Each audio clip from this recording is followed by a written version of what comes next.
Hello guys, welcome back in English यान। Guys, आज की इस वीडियो में हम सीखने वाले हैं direct speech and indirect speech को। इसी को ही डायरेक्ट एंड इनडायरेक्ट नरेशन ऐसे भी कहा जाता है। गाइज, यह इंग्लिश ग्रामर का काफी मोस्ट डिमांडिंग टॉपिक है।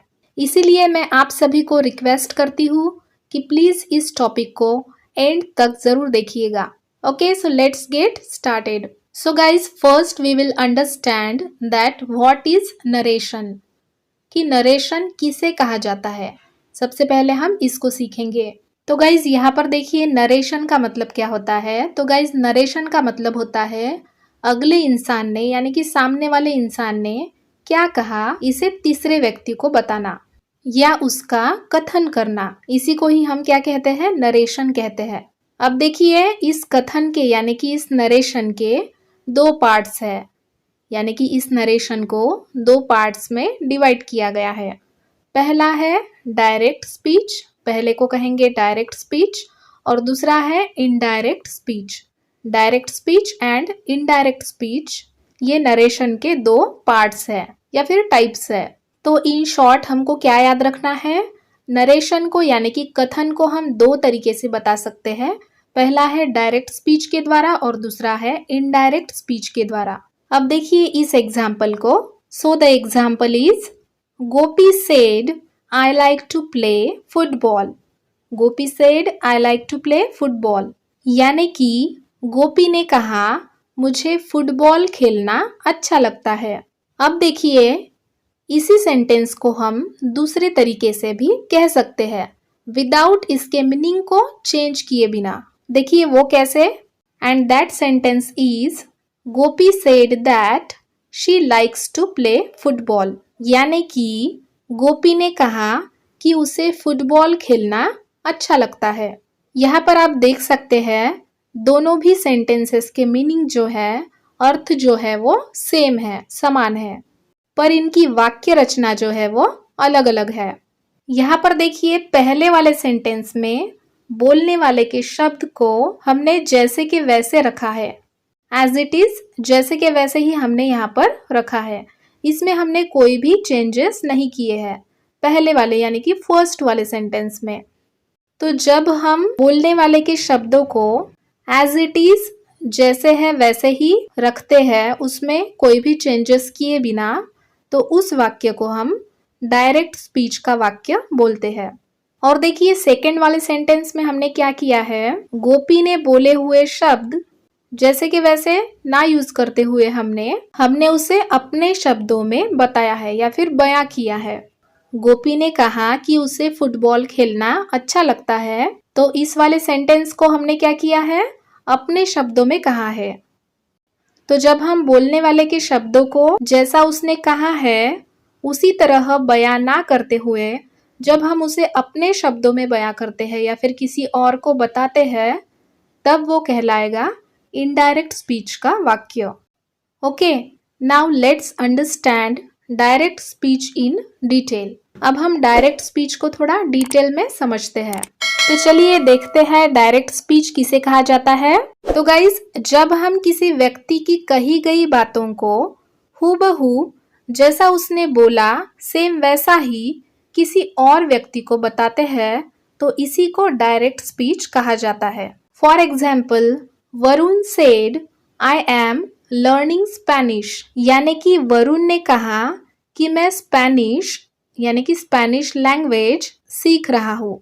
I am learning Spanish language. तो यहाँ पर देखिए आई एम लर्निंग स्पेनिश ये एक्चुअल वर्ड्स है किसके, वरुण के। सो इसीलिए ये डायरेक्ट स्पीच का सेंटेंस है। तो यहाँ पर देखिए इस सेंटेंस में वरुण जो है इसे हम कहेंगे रिपोर्टर और स्पीकर, क्योंकि इसके द्वारा बात हो रही है, तो इसे क्या कहेंगे, रिपोर्टर और स्पीकर। उसके बाद में यहाँ पर देखिए सेड आया है, सेड को कहेंगे रिपोर्टेड वर्ब, और आई एम लर्निंग स्पेनिश ये हुआ हमारा रिपोर्टेड स्पीच, राइट। तो यहाँ पर हमने क्या सीखा, वरुण ये रिपोर्टर या फिर स्पीकर है और आई एम लर्निंग स्पेनिश ये वरुण के एक्चुअल वर्ड्स है, यानी कि इसी को हम रिपोर्टेड स्पीच भी कहते हैं, जिसे कि हमने इन्वर्टेड कॉमा में लिखा हुआ है। देखिए यहाँ पर हमको एक चीज याद रखनी है, डायरेक्ट स्पीच की पहचान क्या है। देखिए यहाँ पर डायरेक्ट स्पीच की पहचान क्या होती है। डायरेक्ट स्पीच का वाक्य कभी भी इन्वर्टेड कॉमास के अंदर लिखा होगा, यानी कि डायरेक्ट स्पीच हमेशा इन्वर्टेड कॉमा के साथ लिखा हुआ आपको दिखाई देगा। ये डायरेक्ट स्पीच की पहचान है। सो डायरेक्ट स्पीच ये हमेशा कोटेशन या फिर इन्वर्टेड कॉमा में लिखा हुआ होता है, इसको आपको नोट करना है।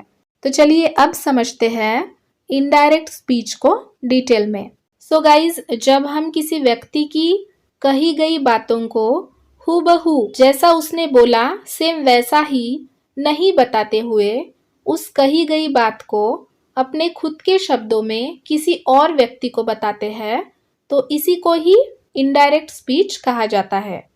डायरेक्ट स्पीच में क्या होता था, किसी की कही गई बात हम हूबहू बयां करते थे, बताते थे, पर इनडायरेक्ट स्पीच में इसका उल्टा होगा। तो इनडायरेक्ट स्पीच में किसी व्यक्ति की कही गई बात हूबहू ना बताते हुए जब हम उसको अपने खुद के शब्दों में बयां करते हैं या फिर बताते हैं, जैसे कि थोड़ा नमक मिर्च लगाकर बताते हैं, यानी कि कुछ एक्स्ट्रा वर्ड्स यूज करके, तब इसे इनडायरेक्ट स्पीच कहते हैं। For example, Varun said I am learning Spanish.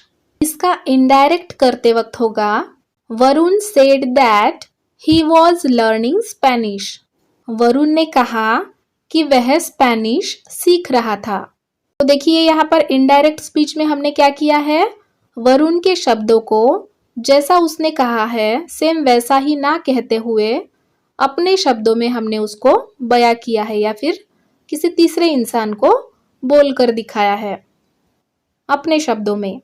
और यहाँ पर आप देख सकते हैं डायरेक्ट स्पीच के वाक्य में हमने कोटेशन को यानी कि इन्वर्टेड कॉमा को यूज किया है, पर इनडायरेक्ट स्पीच में ऐसा नहीं होगा। इनडायरेक्ट स्पीच की ये पहचान है कि इनडायरेक्ट स्पीच का कोई भी वाक्य हमेशा इन्वर्टेड कॉमास के अंदर नहीं होता है या फिर कोटेशन में नहीं होता है। तो Varun said that he was learning Spanish, ये हुआ हमारा इनडायरेक्ट स्पीच का सेंटेंस। अब डायरेक्ट का इनडायरेक्ट करते वक्त आपको क्या फर्क ध्यान में आता है, तो देखिए पहला डिफरेंस है कि इनडायरेक्ट स्पीच के सेंटेंस में कोटेशन नहीं है, इन्वर्टेड कॉमा नहीं है, ये इसका पहला डिफरेंस है। दूसरा डिफरेंस यानी कि सेकेंड डिफरेंस है चेंज ऑफ टेंस। तो चेंज इन टेंस इसका मतलब है यहाँ पर आप देख सकते हैं डायरेक्ट का सेंटेंस जो है वो प्रेजेंट में था, वही सेंटेंस जब इनडायरेक्ट स्पीच में कन्वर्ट हुआ तो उसका प्रेजेंट का सेंटेंस जो है वो पास्ट में कन्वर्ट हो गया। तो इस तरह से डायरेक्ट स्पीच का इनडायरेक्ट स्पीच में कन्वर्ट करते वक्त इसके टेंस में भी चेंज होता है, इसका टेंस जो है वो बदल जाता है। देखिए थर्ड डिफरेंस है इनडायरेक्ट स्पीच में हमने दैट इस कंजंक्शन को यूज किया है। इन तीनों भी चेंजेस को आपको याद रखना है। ओके, सो गाइज इस तरह से यहाँ पर हमने डायरेक्ट और इनडायरेक्ट स्पीच का क्विक इंट्रोडक्शन देखा है। तो यहाँ पर मैं आशा करती हूँ दोस्तों कि आपको डायरेक्ट और इनडायरेक्ट स्पीच का कॉन्सेप्ट समझ में आ गया हो। इसके अगले वाले पार्ट में यानी कि इसके नेक्स्ट पार्ट में हम सीखेंगे कि how to convert direct speech into indirect speech in detail. So please guys don't miss any video of this topic. Okay, तो गाइज आज की ये वीडियो आपको कैसी लगी कमेंट करके ज़रूर बताइएगा। आज के वीडियो में बहुत ही इम्पोर्टेंट टॉपिक को हमने कवर किया है।